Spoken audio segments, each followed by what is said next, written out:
Hai, kita lanjut di sini masih ngomongin film Tilik.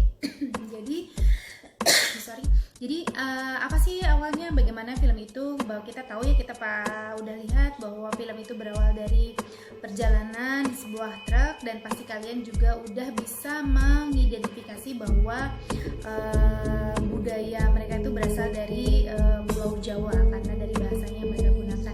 Nah, selama di perjalanan itu ada tokoh nih yang sebenarnya tokoh ini tuh agak jadi kontroversial gitu yang sekarang ini di jagat raya media sosial.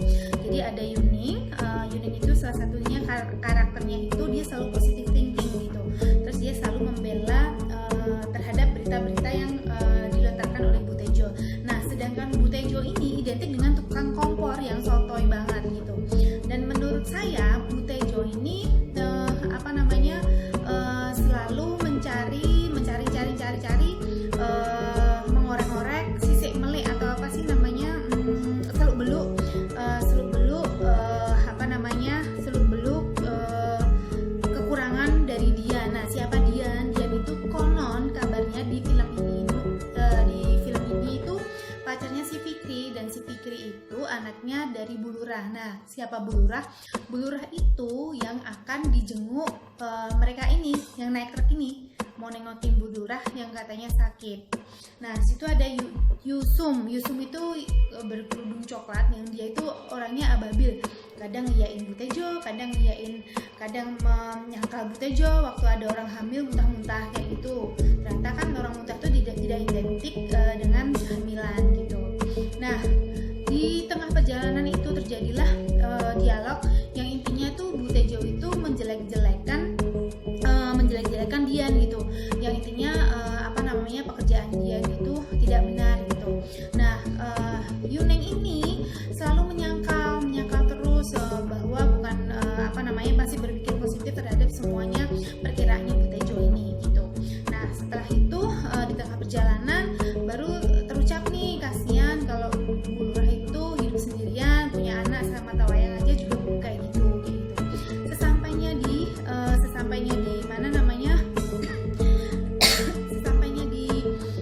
rumah sakit, ternyata Bu Lurah itu belum bisa ditengokin dengan alasan bahwa Ibu Lurah itu masih di ICU, dan itu berita itu berdasarkan dari Dian, karena Dian itu menyamperin ibu-ibu yang sudah turun dari truknya itu gitu. Terus kayak gitu dengan gaya cepat ceplosnya itu Bu Tejo langsung melirik Yuning gitu kan, bahwa nggak apa-apa aja. Malah dari situ Bu Tejo itu mencari informasi lagi kenapa si Fikri sama Dian itu tidak cepat-cepat aja menikah kayak gitu. Nah, setelah itu akhirnya mereka pulang gitu dengan rasa sedih.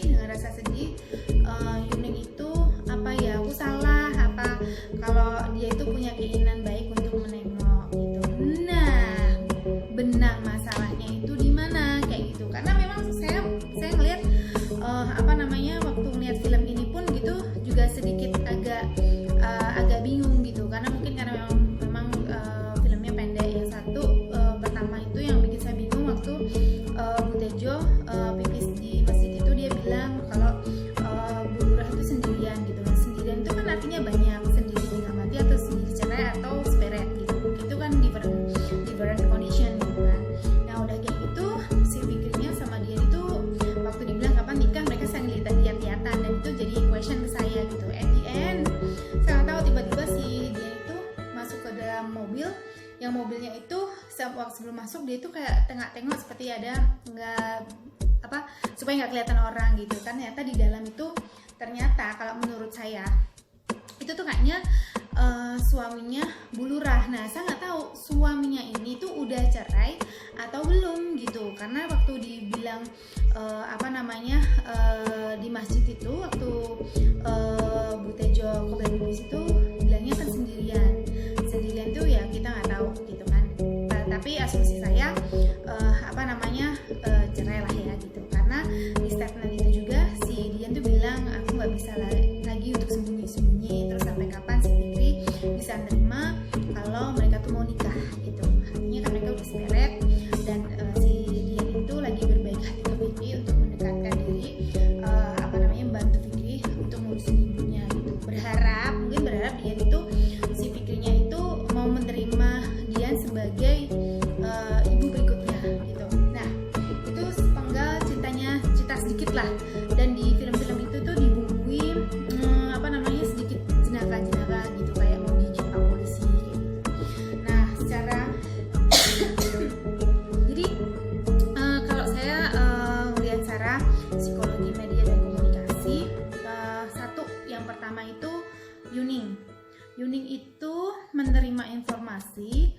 langsung dicerna begitu aja gitu. Jadi dikasih tahu Bu Lurah sakit, dia langsung ngeblasting ke WhatsApp grup, ayo kita nengok karena Bu Lurah sakit, tanpa dia konfirmasi dahulu. Maksudnya konfirmasi karena berita itu dapat dari Dian, dan oh ya, dengan catatan Dian itu masih ada bau-bau saudara dengan Yuning gitu. Jadi dia langsung telan gitu aja, kasih ke WhatsApp grup ibu-ibu, terus langsung bikin inisiat untuk nengok gitu.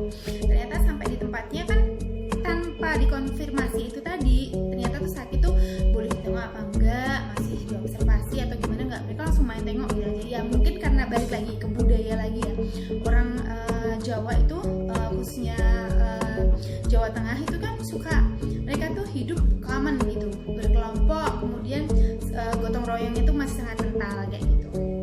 Yang kedua, Bu Tejo. Nah ini nih super julid, mama super julid, tukang gosip, tukang gibah, ember, apalagi.